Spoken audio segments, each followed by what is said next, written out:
ndeko na biso artiste emso bazwa mboka na biso mabeke abakangaki ye mboka intervenir te peut-être mboka elandelaki epa mindele soki artiste musicien aza kuna batali na baprison nyonso mundele apesi résultat ke toza na artiste moko te peut-être na kasho bamamba gouvernement bakoya oloba biloko babongo te balekisako le passé yokanisi mokonzi ya mboka lelo artiste ya monene bongo ke bakangi ye bazwa dossier na batika yango kaka boye ata kutu eza problème moko boye familial baotika te intervention elingaki ya si ozomona intervention moko esalami te seke dossier eza mwa flou seke dossier eza olia kolese vie de ba 66 ans okende boya miziki moko boimposa bato pendant 40 boy musique te na boy déjà yo te seke ozoboya déjà eloko moto oloba eza ye te Valdi Tambo alie fufu ya masangu tout ça boloba azali na projet eza place oyo moto makanisi esilaka moto akondaka projet eza place oyo moto asafi pa oya kodéranger aotya mal à l'aise saka baexemple makambo elekaka na poto ya mais ntango olobi ke musicien ni mpo na yo bazana bastatistique na reconnu comme musicien na France non na France artiste aza reconnu eza fali mpo baza reconnu taka artiste pasi afutaka baimpo Kofi Olomide aza reconnu artiste afutaka baimpo mpena na plateau boye bafandisi biso na plateau eloko ya liboso bato na biso parcours no aza na parcours nini asala apa parcours ya kimukala parce que nga natikala ozala mukala ya motu te oyo abinaka ano akitaka ntina se ye nde akoya mpe apoyi te tiate eza ya kofi ye nde tokondimela parce que bango baza bato oyo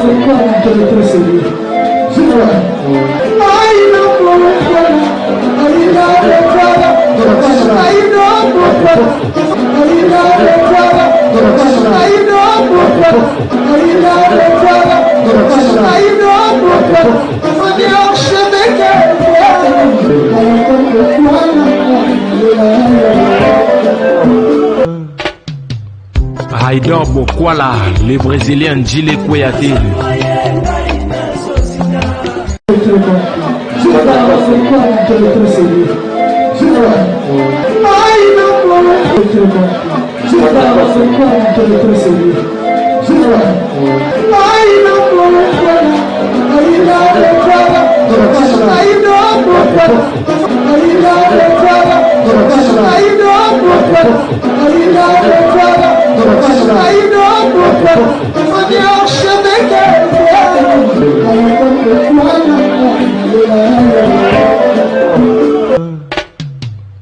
Haïdor Bokwala, le Brésilien Djile Kouyaté.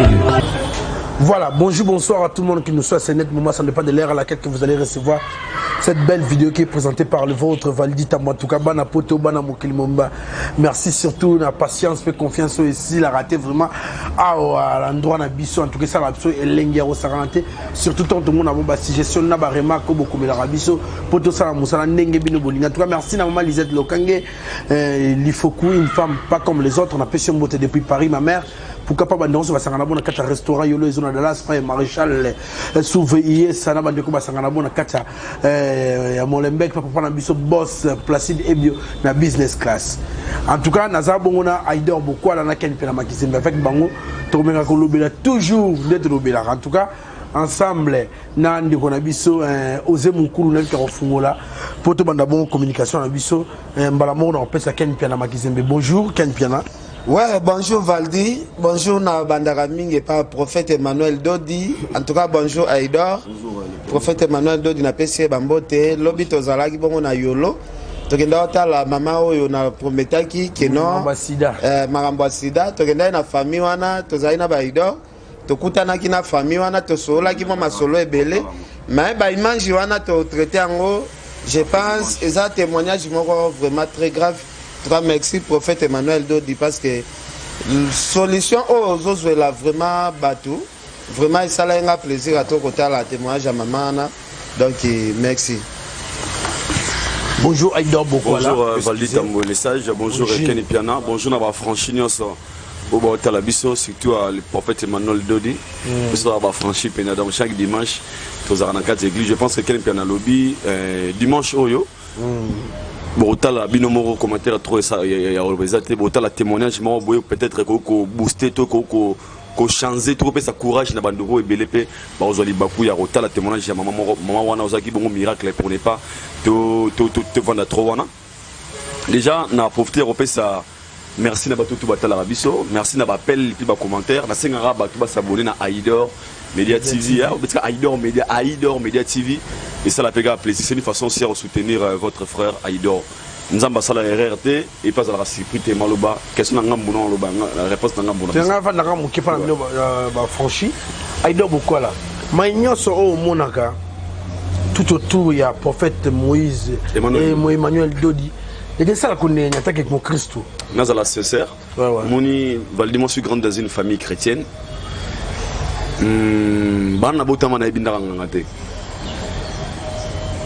na kota pe église qui moi biso ba catholique to ayelo moto benga binzambi ponga ko la famille catholique na famille ma catholique to benga ba biso ba binzambi pour nous binzambi za église ba sambela Maria ba baby Maria te baby nyani to benga ba binzambi de réveil alors na sopiton qui mo ba église bien la kendara mais na message affranchi elle sait que on a remarqué zali enseignement dans la sincère dans enseignement c'est pourquoi aucune église ba la ba yabino ba bonne manière l'église ba yabino ba bonne manière kindeza tarasko na apprenant na songo dans l'église ba la bisoke nous avons routine moi na moi c'est que singlo nyo pa et pas muninga no mbal routine moi si na otake défisa et loko pas moi camarade na on est zabou na routine moi si na ngate aya pa na yo a défisé loko pour faire commerce ça m'a bé il y a bonne manière m'a bé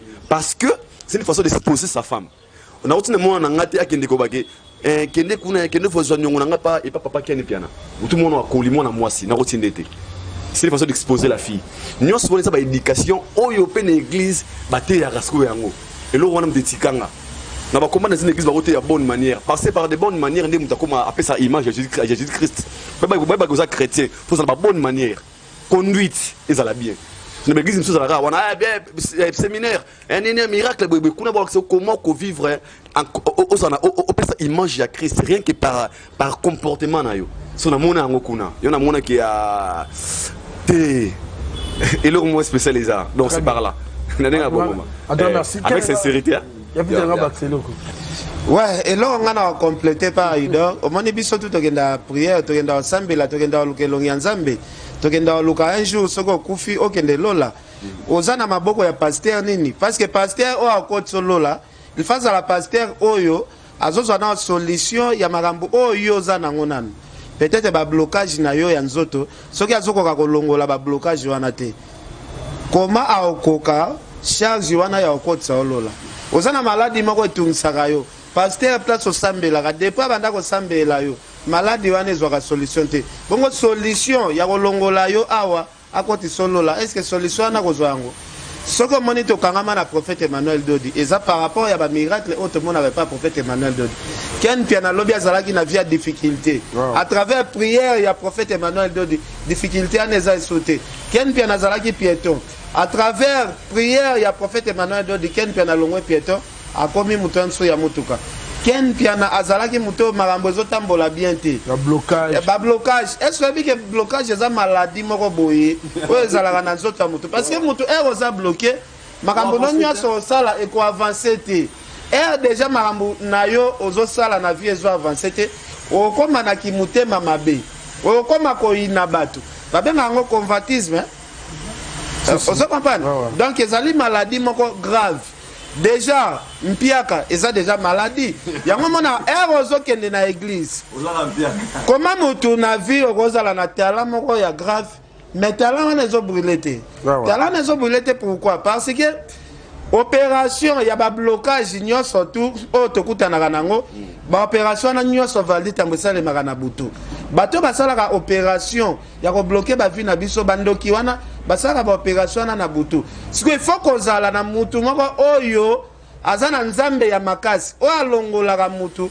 place bakendaka kotia bavi na biso na butu fo ozala na mosali ya nzambe oyo akolongola yo na place oyo batia yo na kati ya opération oyo esalemaka na butu nga mpo na nga mosali ya nzambe oyo aza opérateur ya kolongola bato na place oyo batiaka bato mpo makambo ezala frene nga mpo na nga leo na Congo nabengaka ye prophète Emmanuel Dodi nandimelaka ministère des affranchis par rapport ya oyo nga namoni na libota na nga na oyo namoni na vi na nga lelo ndenge ezotambola parce que na mosala na biso ebele baleki babiso bakeni nsu na mosala oyo mais lumière na avancement ya makambo emsu baza nango te ezosenga msusu baluka mosali ya nzambe ya bien-être prophète Emmanuel Dodi po afongola makambo na bango ebando tambola libre mingi basimba bakisi omona mutu akota bamezo kilikili menga mutu na kota nanga mezo moko te emsu na leke na impact valdi tambo lelo yo ozana na kati ya fimbu na fimbu mais ozana succès ya makasi wana impact ya danger koleka msusu bato msusu bana ba chaîne oyo eleki meme ya biso na baabone lelo valdi nazoye biso na ndenge ya blagi te na ndenge pena ya baimpact ya makambo emsu bafranki baza na bana bachaîne bavelsa baza na bana bachaîne bato ebele bana na bachaîne na ndenge emsu ya baimpact boye valdi emsu boke poto yo ozoleka awa bango baleki emsu olia bango lelasike nzambe azosala c'est ça ndenge ekenda tomonaka héritier watanabe na kati ya wenge muzika maison mare azalaki nsima wera mais héritier azalaki na succès ya mosusu azalaki na ora moko boye crédibilité moko boye koleka bato mosusu bazalaki na baorchestre azalaki opese koleka bato mosusu bazalaki na baorchestre donc ora ya mutu kilo ya mutu ekipara te mpo ozosala epa mutu c'est ça aido bukola tokotala mso mamona maso na biso toelia vraiment aya pito atika nga mbo didiba ata bino mo vraiment pas de moi kabanda anisi tout l'américaine nous tali de mokembo London on exemple bon et où tu es wapi a toi tu évoluer total limite de mission en tout cas et sali base ya rosaramate ndenge bandeko o ba mesana ko sosisonaka ba video ko kataka ba place o moi libako ebeta maito esika o ebeko etike masse to communauté to moni kutu so Félix Wazé ko azaki bongo face ya kutu na ngai Nati Lokole atuna keke abobeta lisolo no vante rumba kwa le chacho ko nani was Félix Wazé ko ameka pe ko particulariser ngabi style ya Koffi Olomide mais tout le monde comme il aura moins de divergence d'opinion dans le plateau de on a vu culture nation Nati Lokole à Boyango n'habité il y a bien le condé dans mon étamboli là-bas page étamboli et puis on a le bara toujours mon temps toi pas pendant sango boto ça on a pour na ko populiser artiste na biso pour na ko tombo la culture et puis bah mes artistes na biso congolais Nati Lokole sincèrement aza parmi des grands na musala oyo là faut tout la vérité être sincère mais j'étais très surpris par rapport à sa réaction Nagima surpris par rapport à sa réaction dans l'émission là déjà Félix Wazé quoi c'est parmi comment dirais-je les artistes intelligents il y a Congo et permettez-moi le bango je ne pense pas que Nati Lokole l'équipe Félix Wazé comme en musique je ne pense pas Félix Wazé quoi vraiment il a des grands prêtres Moukoua bon, et musique. Nati Lokole pas un journaliste, c'est un chercheur. Mais est-ce que Félix a salarié avec Sarah Moussala wana? Moussa n'a salarié wana. Mais artiste et musicien. Donc Nati Lokole est un journaliste qui n'a pas enquêté sur la musique. Mais Félix c'est un artiste et musicien. Donc il y a bitan habité Nabeta Rachachu, il y a Koffi Olomide. Il faut se dire que na rumbiste. Maintenant le Barachachu c'est déjà conscient que style Nabeta au colonango propriétaire nango c'est Koffi Olomide. La musique congolaise a représenté par la rumba. Lorsque ben la musique congolaise tout le monde a bongo rumba. Mais il y a beaucoup de musiciens congolais awa ou basala la rumba mais baza faire partie de la musique à Congo. Ils nous fait afro Congo.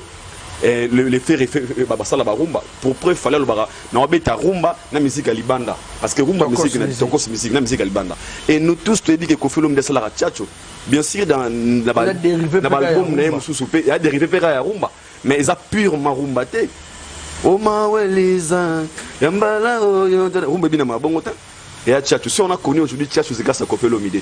Pour preuve, maintenant, c'est qu'à Koffi Olomide a bêta yemoko que à Robert Rumba, te abi Tchatcho ya faux rumba. À Sima yango, abi, oui c'est vrai. Tchatcho za rumba te, za faux rumba. Donc, Natilo Kole, il fallait qu'à reconnaître que, bien sûr, que Tchatcho te eba pour na Koffi Olomide. Alors, bon, parce que baza un bon terme maintenant Koffi Olomide, mais sur le plan professionnel, ils ont manque de professionnalisme. Azur ranking privé, non, a boulot, c'est peut-être ridicule, permets-moi de le dire. Tout le monde le sait. Lorsqu'on parle de Tchatcho au Congo, on voit Koffi Olomide. Ce gars, on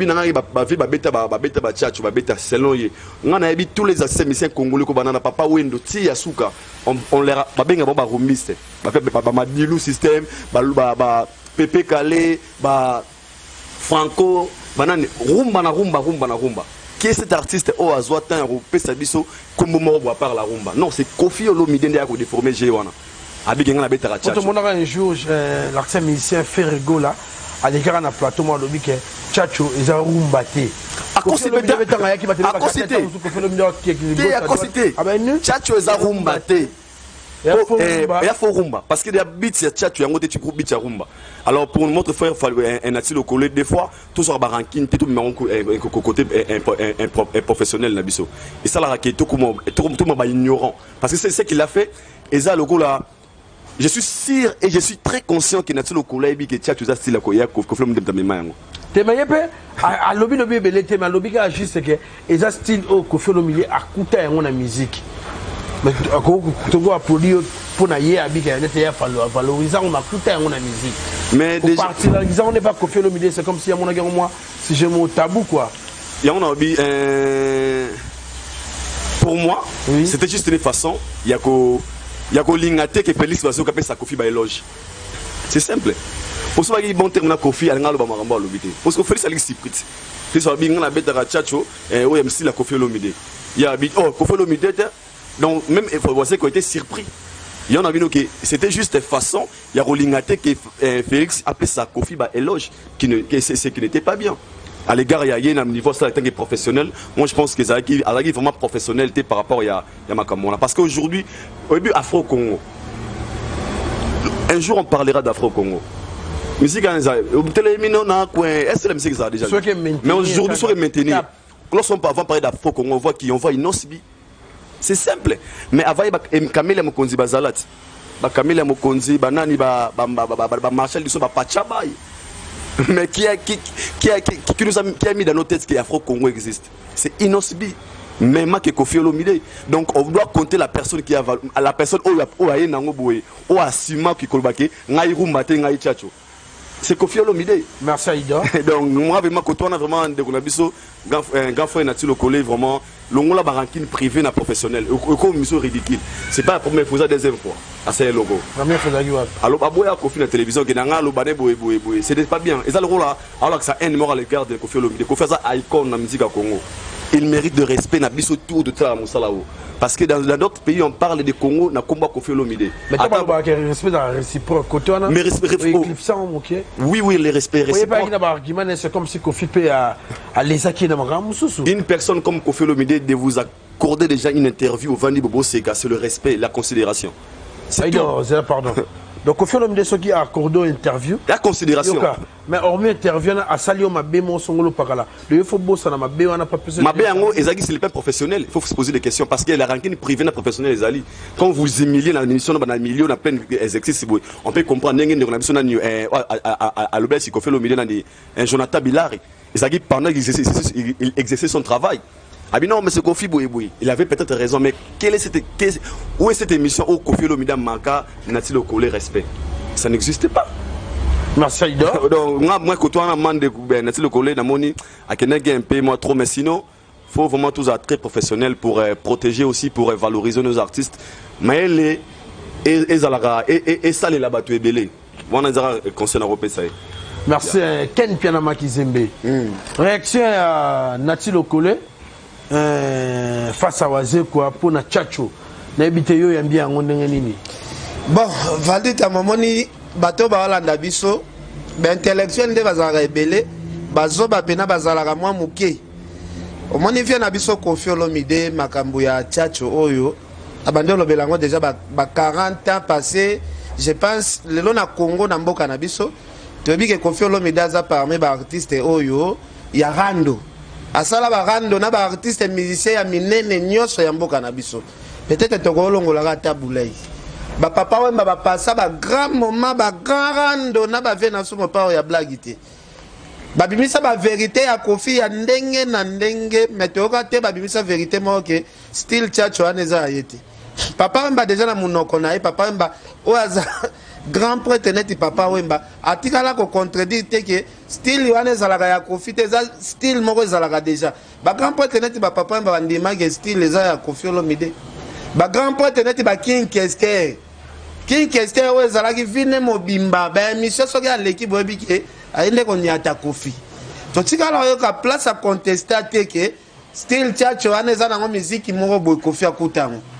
donc nga mpo na nga na oloba vie na nga na ti lokole toye na biso te mpo na kokondane ye mais il faut a revoir nanu koyoka lisusu mwa banzembo ya Koffi akala okeloka ido wa ocho yemba soki nakende ti na papa bonnet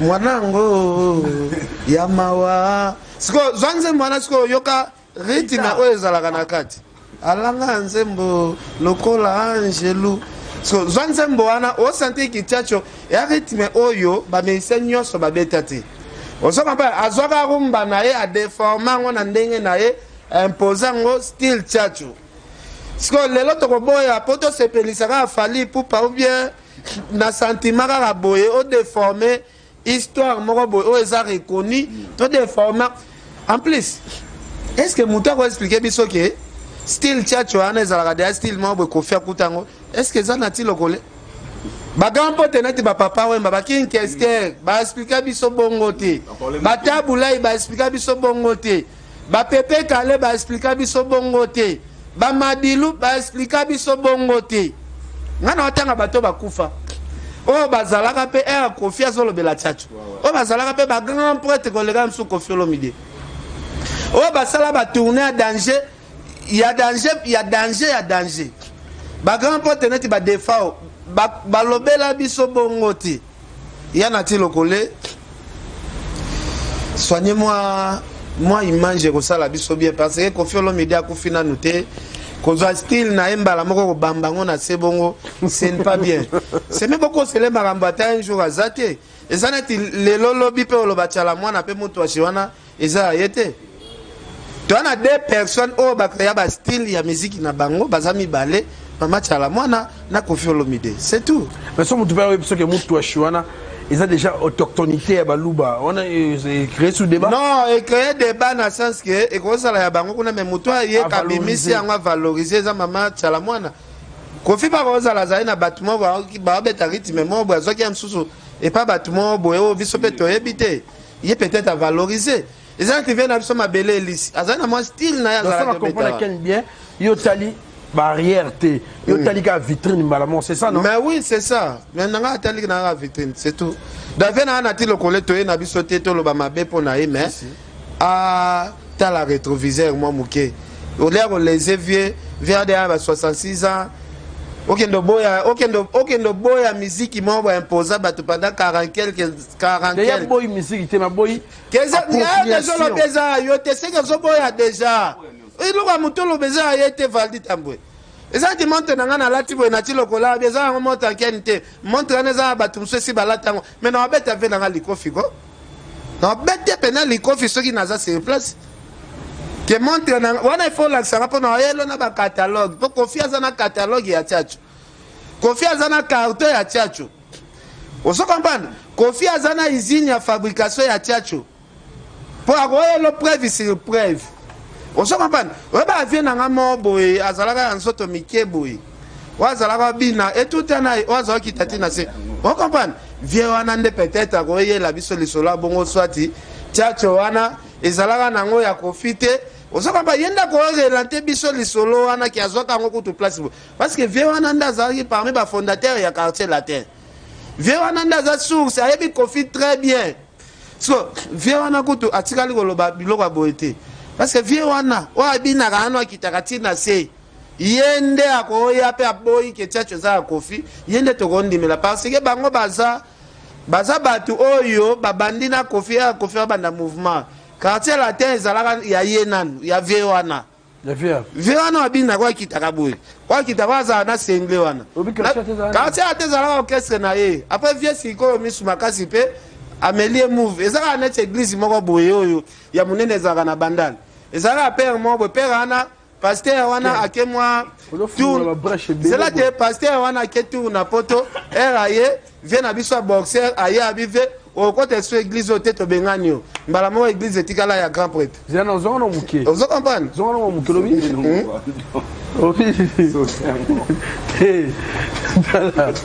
oboni wa mususu nga lobi bo quartier latin fondateur nango eza vie wana o abinaka na sengli wa kitaka boy et tout anai ozo non bino bolobi bino bomoni yango étrange to sali émission bota na ba commentaire bato ba bi histoire quartier latin ba ko expliquer biso même na ba commentaire vie wana za yende fondateur ya masolo ozo comprendre wana c'est que se renseigner bien mais quel pays là on s'est en source dans cause on peut que mutuma ko kutata mutuma à s'organiser mais na ba moyen té ala batmo ayembi ya wana bibo soki bolandeli lisolo quartier la tête bien ba yeb sabino ke vie wana nde mutabanda masolo quartier la tête entreprise amoni na document marambo mais oui mais c'est ça mais oui c'est ça faut ko yeba parce que il faut ko landela pona nenga pe na landela lisolo ke vie wana nda banda masolo papa un jour tu vas profiter autour de ma question. Aïdo, tu conclus la sujet autour de la step mon sous. Il y a en fait pour na le collé. Oui. Je pense que quelqu'un dans le bien il a une façon il y a qu'on assure et certains qu'on fait la choquer. Le roi vivant amoni. Mais bien les mobs choquent. Mais il y a azoba choc mais aussi quoi Zali ça fait peur en fait. Nango vivant déjà beaucoup reconnaître bilo côté parce que biso toi il y a des vents na biso ba pandisango de montrer na bato ba éviter que la musique congolaise toi na rumba oza maman na biso ma par la rumba il y a ba branche toi na ba betara ba fo Congo ba betara ba style boy ba betara boy ba betara ba chacho bazali ba moto achi bazali baza ko faire partie la culture congolaise na musique mais ba betaka purement rumba te. Donc c'était la façon faut tout est image bon mais au lieu de kolobake confesse qui était boy pour nasi même voisin qui était choqué à mon dégât bien c'est que est-ce comment on natia ko babou je suis certain après émission la recherche tant mususu pour ya mutango ba penyon tout gamin ouais mais ngai on a yebi na connaissance nanga kana aja mukie na zanango oyo tchacho je ferme les yeux tchacho c'est Koffi Olomide un point barre. Merci. Ba problème qui ndi ba peutre ba manda chebwa o ba vient na so na ti ba kuta na musala baloba eloko angote c'est que ça livre mo na ti lokola tanga ka biso to ebite ya musique ya Congo c'est que livre moko eza na ti lokola yebi faut ala que biso livre ana biso beto ke no somba faut to ba source ya musique ya Congo banda wapi parce que ce qui livre ana ezate en tout cas na ti lokolé c'est qu'à ça par rapport ya ignorance parce que na mon avion na nati lokolé na aéroport à Belgique ba ya avion moko na Koffi Olomide ba beta na bakara jour de renda sur ba prince bakali nati lokolé ya même avion vient na malgré tia les opportunités kasi ne ya munene mais ba beta na bakara na Koffi ba pesa na mbotete de conflit ezapé na vient na de kosi mukoko to za na bino na ba aéroport na ba centre Kazadi donc le conflit pena eza donc natia lobi yango par sentiment eza moi eloko mo boezo manquer na ti lokolé na mutema inviter munene na ti Koffi Olomide quoi mais moto bako mango pete bazali kulutu na leki non bako mango eza na moto mo ya gravité ya na moto mo pe ya gravité na ti na Koffi baza batu mo baza ko opérer très bien eloko ça la peut séparer bango jusque là nga na habiter nous avons moi idée il y a ranking mais na biga reza qui bazaka bien après émission natinda à l'émission en fait je pense que Vera Moba pour la pas et en fait avant donc avant à piquer na team d'alega qui mais ngabiga ke nalinga mona ngoza mabe parce que moni banati bazada ba valeur mo pina na sala oyo barankine souza nango vraiment importante surtout na babato ba kofelo mais na vie azar jara bato atumula mais azarama na ketote pour preuve aloba ki na kanga ça maintenant c'est l'émission habité na tande konanga donc vraiment azam mo kanga na mutema te donc le linge sale c'est la famille en fait Valdi moni bandeko na biso eloko ezoboma bango ezanini soki alati veste alobima français pona ya leki musicien nyonso na maele tandis que za ba artiste mususu oko imaginer le kutu jamais que oleki na parce que emsu ndenga zoe waze kwa bino waze kwa na lekele na maele tandis que emsu ma waze kwa dozaki emsu waze kwa soki alobaki afongo la débat emsu ngezo ba mwansu ba 3 heures du temps waze kwa dozaki ka tali habit non to lexaka li solo peut-être alo bango par ignorance ya moni waze kwa lexaki yango bongo donc il faut tous à la moi prudent na makambo susu tokenda oloba na ba micro oyo veste na lunette eko sabi sauter munene pe na likofi ya moto eko sabi sauter po David banyata bolite pa David abeta Goliath bolite munene ya David ya Goliath tikala monate yo c'est pour rire hein yo c'est caca quel est musique quel est l'artiste en fait. Tu es vraiment bon à Maxi la Souga et où tu es. Merci de toi d'avoir. Donc quel est un artiste? Où tu as l'île de Moké. Quel est un artiste? Un artiste donc na comment ça ça. Tu as évolué la biso. Mais en tout cas, nous allons Ken Miko. Bana poto, bana Moké, en tout cas na réalité message ezoya ya ndenge tout. Ah, n'habité. Baza contre artiste, tu pas solo balanga vérité. Bon, ngaza muto te continuer na voice. Yo no chon esprit mo tom so eja anonymat. Ngana ya ko italio mais na ba voice belé ya batwa. O ba solo balanga ke. Bino zubozo betali solo ya artiste Jésus de Niance qui va bien libérer boina boy. Et ça mo belé. On a eu un message mo belé. En réalité, tika tite ngana na ken. Bah na eu un message mo belé, il paraît. Il en ressort que Tisiko Masaka na kati ya prison. Na habité, batona baza contre ou bazolo ba vérité ken piana. Bon, valide à moment ni loko nyonso to ezala ya lokuta, o ezaba babiloko mutu a sala ka montage. Na ko lo ba vérité na ngo ya ka pe na moi passe. Moni ba msu aza na prison, msu abimaki depuis des semaines passées. Donc na lo ba bande ko na biso ba zalande clair. Artiste na bango tikala ki okota prison ti. D'artiste na bango atikala ki okota prison te. Ezaka ko s'échapper na makambu ya ba stade baboya ki ba bando présenter leader na bango ne ba présenter ki ba email bazala ki clair. Na ba propos bazala ki clair, directeur marketing bazala ki clair. Alobi biso vraiment to d'accord te. Ba ko présenter artiste na biso nde ba présenter ba email ya te ba héritier te. Bazala ki clair. Bon ce qui siko ba créer rubrique qui m'a boé il y a prison. Osama na teke ba bando tatone. Babimi sina nu manji moko artiste abimi sans impact balabala mobimba. Artiste a fait sa mbote pa mutasimba ki chombo. Prison papa wemba comme ezalaka ya solo. Gouvernement esalaka ndeko na biso artiste emso ba zamboka na biso mabeke abakanga ki mboka intervenir te. Peut-être mboka elandelaki et pas mindele soki artiste et musicien azakuna bataille na ba prison nyonso mundela pesi résultat que tozana artiste moko te peut-être na kasho ba mamba gouvernement ba koyo lo babilo kwa bongo te bon l'exemple le passé yo kansi mokonza mboka lelo artiste munene bongo ke bakangie bazwa dossier na batika ngo kaka boy ata kuteza problème mo boy familial ba tika te intervention ngaki ya si on mon intervention moko et salamité c'est que dossier za moi flou. C'est que dossier za moi flou. Donc ngapo na ngabo kotatone oyo to lembango ezalaka abimi ezalaka abima kite parce que kuna place bakanga ki eza dossier ya charpentier. Que parce que chaque mutana ndenge aluka doki nayi. Ndeko na biso kuna zana statut ya charpentier atonga banda kutusa. So fala ki gouvernement eluka eke ingénieur masomo kwa zakuna na nini peut-être tu vas trouver ba information normale. Oya boy mutu abatama na ena parler ayepe munene ale fufu ya masangu tout ça bolo bagaza na poser za place o mutu makanise silaka mutakondaka Pour ça place oyo moto asofi pas ya ko déranger, oh tu as mal à l'aise. Quel pena. So oya munene na ondeni. Quel pena. Il faut éviter non, regarde ça exemple ya on a pressé pour un.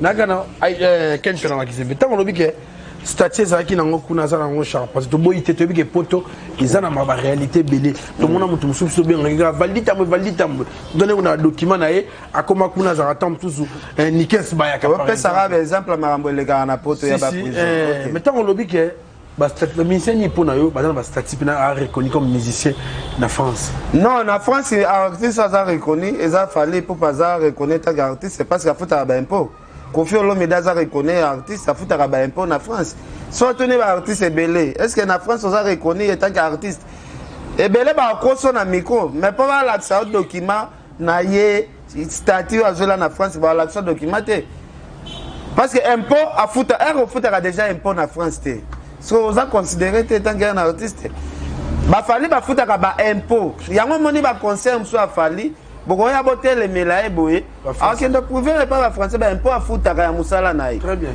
ozo comprendre bakoconteste bino mpe na manifestation mpo moto oyo boye bose manifeste na makambo ni afutaka baimpo yango ozomona balider na biso ebele baza na difficulté obeta na poto bakombata basimposa likolo na bango parce que baza reconnu etanke baartiste kuna te bafutaka baimpo te e akombata ye kocombattre activité no musicale olingi osala mundela akote lo te parce que mundela azo reconnaître yo te impo nini mbongo kombe yo kotisala na kiasi na ye c'est ça donc baartiste bakeseni c'est ça donc mpo na kofika na fali ouais passe micro tolongola bametre gims Aïdor Bokwala Aïdor Bokwala mutu mwaza en direct à la biso Berti Souve Papa Zara en direct à Istanbul hein moninga ça satana mokonzi Airtel Money en tout cas veo Giki Ngombe mokonzi Airtel Money merci et là on ekotaki vraiment na côté de toilette 5/5 sans césarienne en tout cas merci kulutu Giki Ngombe Berti Souve Papa Zara depuis Istanbul Aïdor Bokwala une question à Tunagi Ken Pena Makizembe concernant toko débat pour na rumeur malgré que batoye mo ba négliger rumeur mais dans la tanga na classe la rumeur c'est une information mais une information non véridique bien sûr bon to vanda na mukie po to na souci pe compatriote na biso moko azamo éclipser mukie na scène souci ba fan na ye ba radiateur ne ba benga ba gladiateur ne ba benga bango souci pe ya batebeli ya bonne volonté to sala mona kata communauté mais ils ont le moment belé par-ci par-là toyo ki tozong sibwe na habité na nyonso wana l'artiste nyonso l'artiste on a osala personnellement na za la vraie nanga na pensée na conscience na intelligence nanga na mutu na deux questions pour ceux qui disent que Firazaki na prison tabata maki kobata marawana ezaki na faveur na yeto na des avantages na ye Firaza CEO ya compagnie le rôle le directeur général d'entreprise na ye otobengi na Jet 7 na sima na ye ezana bato ba travaillera wana ba drummer ba guitariste ba nane wana oyo na temps o absence a fait rigola na mitso to ba gibada apiaka pour ba ozo production te entrée zate ba na activité te est-ce que faire auto bimisa album aux sur le marché après 5 ans il y a absence na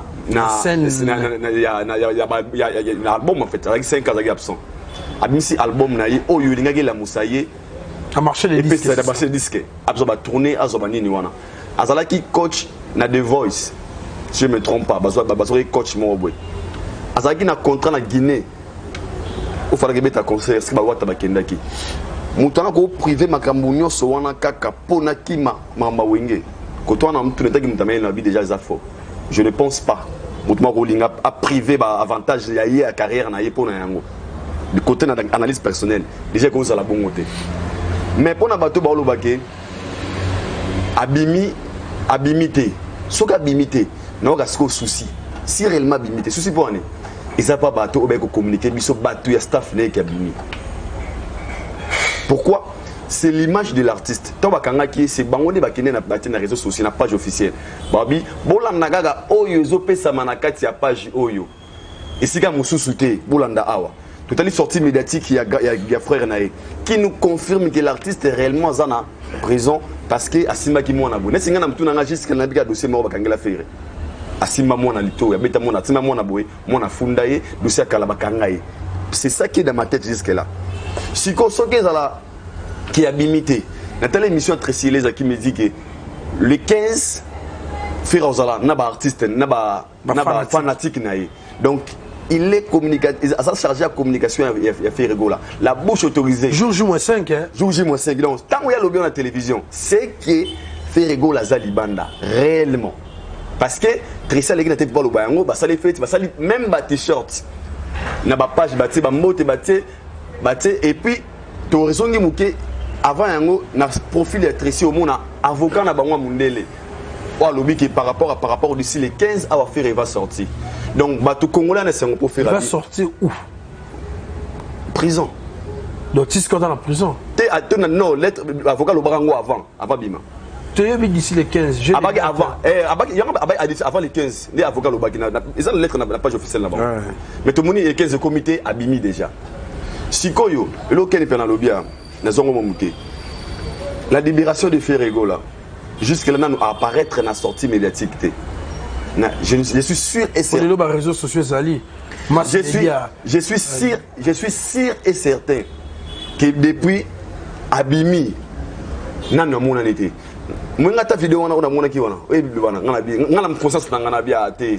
pense pas que la vidéo est à la vidéo. La vidéo a été. Il y a un faire Abimi. Pour qu'on respecte ma parole. C'est l'apparition. C'est l'apparition. Pour qu'on respecte ma parole. On respecte ma parole. C'est les gens. Mais jusqu'à dans la salle, apparition médiatique. Pour si réellement la vidéo que nous voyons qui est Azawana Boueza Yango, nena yebeli vraiment ba goloa pe a go za la bongote. Engeza la sortie mon triomphe. Engeza la lo mo bongo. Mais Nassir peut-être Abimi, il se cache d'abord. Pour ça ils en a parlé. Sans que mon engouement ya bande ko na biso loka ba berado de Zamunda ba fils Nkelele azana yena no abimiti et puis na moni vidéo le anniversaire à Tracy na moni vidéo a posté ya anniversaire vidéo na ba vidéo a fait ya sikote ya kala Nassir mota na sama analyse le roi mutu na ngeta mula si na nemito le moi abeta bibora vidéo na bimi na miso batute peut-être il y a ma scène vidéo ou peut-être mande ko ngazongi ici pour que ça ka image ya artiste tout le monde a besoin à faire ses excès boulot na parce que son absence on entend la azap a dit que Jacques parent dans l'orchestre n'est rentré papa n'a nous père de famille père des enfants au bas n'a pas vivre en Simanaye au bas contre belé où ils ont raté où azan a besoin pour na yemo pour nourrir sa famille et puis sa maman et puis qu'on fout ba musicien na beaucoup là-bas na bango souci de nous ces affaires gola bima baga c'était peut-être tous toi ne sengo qui fait raza kuna personne ne sengo na dinga bima pourquoi n'absence naye kombo naye et zui hauteur à ma capacité par rapport à sortir album naye au bac c'est là-bas consommer vraiment en 100% et son absence c'est la Xima qui a coloquestre et ça remarquable par kermé c'est obéta mabélé a ba misa va cacher il y a aussi un côté ma contrat peut-être ba Brazza ya ba Cameroun a aussi un côté pour ça privé par la liberté ce qui vraiment des balba qui a bizarre na prison te ngana mo marche les affaires Azaki dans la prison, peut-être la bimise maintenant ça l'apparition médiatique mais PCP n'a pas de stratégie étant que on a boule nangai so ka bimi prison ndenga bimi prison avant à apparaître dans les médias à ça dans émission té parce que dans les émissions les gens bon peut essayer baiser ma casse sur ma question aux question pour ni ni boye non tu non apparition médiatique c'est ça ka que mon face à l'interview à communiquer sur lui seul non il y a une moi dans bien ça la émission pour normalement tant que leader d'opinion faut battre ba retenir et le roni faire rigolo ça ne comprendre nabi à ça la émission té ton abima boye à ça l'émission té il peut faire une vidéo la proposition tant il y a conflit sur ça une vidéo moi boya normal pour non pourquoi parce que ça risque soit abimi faut abima à ça la continuité à promotion à l'album après ça prison crédit mingité et ce sika album nae c'est que je dis il fait répondre à la il va se communiquer sur les oyo ba fan nae ba il faut se communiquer mais il faut très bien préparer je sais pourquoi je dis ça c'est pas tous les artistes baza ma casse dans communication ma casse dans se communiquer Dans un bureau, tout le monde il est journaliste en formation. Il va aider pour lui l'utile à l'agréable. Ce n'est pas grave, mais sinon, bonne chance à faire rigoler. Toi, on a besoin d'aller. Azong la challenge. Alia pour la Congo, la répétition, la concert, c'est le souci à Congolais presque tout. On a un moutema. On a un moutema. On a parents. On peut aller à la capacité. Très bien. Mais vraiment, c'est tout. Bonne chance dans continuer ta carrière, ça fait du bien. Donc, pour la Kenny Pender, on va na monnaie, faux. Je crois pas. Pour ce que tu inquiètes les arts, faire Ego Laza libéré, il est libre, preuve payé. Oui, l'acceptation Kaza Libanda, c'est ça, c'est là où les bas blessent, mon frère. Pour être un souci, tu peux pas dire Nabiso. Tu n'as pas de Libanda, il a activité. Oui, bien. Oui. Ok, on n'a pas page officielle à faire rigoler. Quand on n'a pas page officielle, on a travaillé dans la page officielle. Parce qu'on nous a dit que la page officielle où on va tout nous communiquer, c'est là où on est en poster information à la source. Donc, si on a besoin de vidéo, tout on a posté le mot quelconque, c'est là. C'est par sa page officielle à Facebook. Mais comment on a moutou pour les deux comprendre que pour que page Facebook il y a papa Wembati là ça confirmation. Mais moi publier en tout cas. Merci Papa la mambolo barapé moi ça la ngaya mo bien té. Ouais. Donc on a vraiment Naza les a fait rigoler les padres. Waouh, nous sommes là. On a membre l'église. Hein? Mais qu'on n'a pas chose grave, Aïdor. Donc par là, je voulais dire que Soga Bimi, bonne chance à continuer ma campagne. Le Congo a besoin de lui.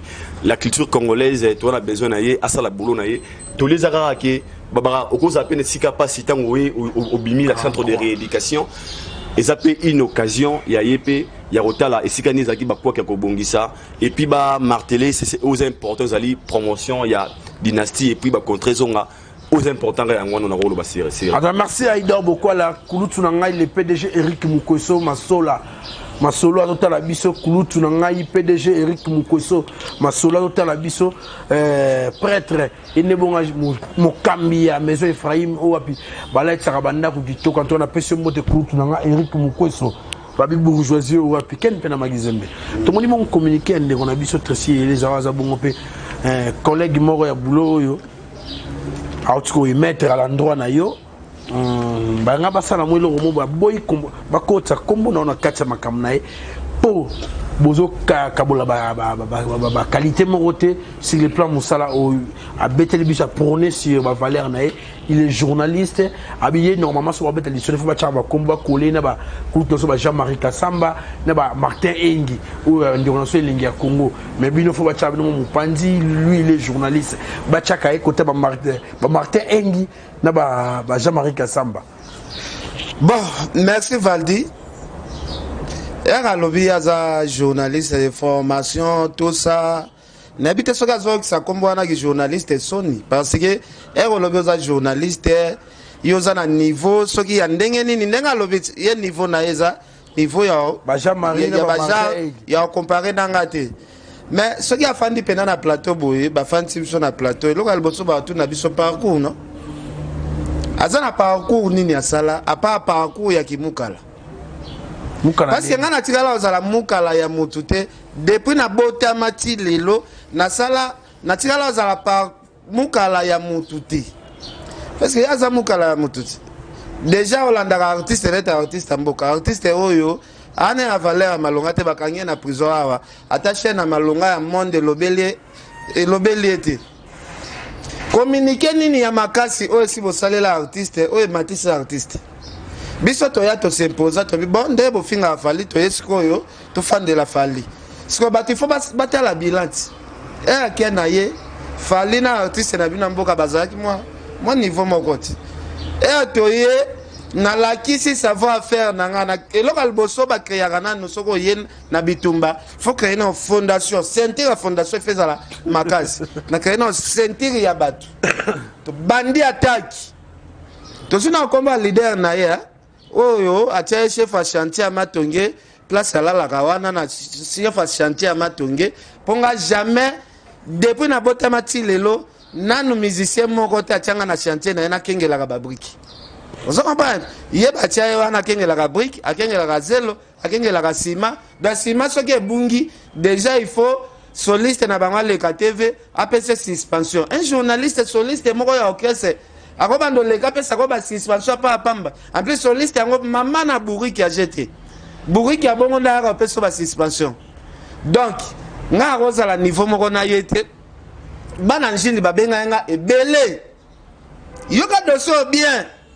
bana njili babenga nga ebele azana camarade na ye moko atinaki mwasi na ye keno badefisa bango mbongo ka babone manière wa idora uti koloba awa adefisa bango mbongo mwa la moko boye abino atinda momino na ana parler bo na bo masa na ye propre bakola na ye na banjili kuna yo boye bani kuna na banjili kuna na ba jansi londa ti da baseka wana soki te bakote kuna kaka soki aza pena mobali asalelaka so deuxième émission mpona kopikola siko version bien na okende ntina famille wana mpo yaya wana azosenganga tosala émission moninga na yo soit déjà journaliste ya danger moninga na yo aye atindi mwasi na ye odefisa bango mwa mbongo oyebi eloko nini osalaki osombeli mwasi ya ndeko na yo secret wana memi mwasi ya ndeko na yo kao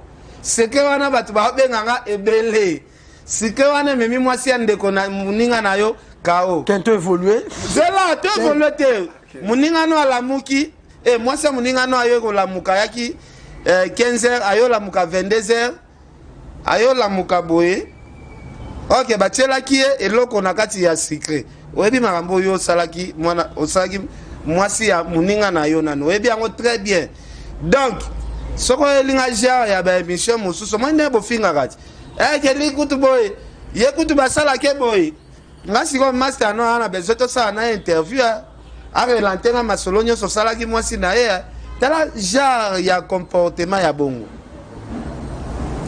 sikoyo na wakene na famille na Njili parce que mosaka tiaki nanga tembe na ngenda luka titanti siko na wakene na famille ya mwana mwasi oyo sombelaki secret na Njili na wakene na famille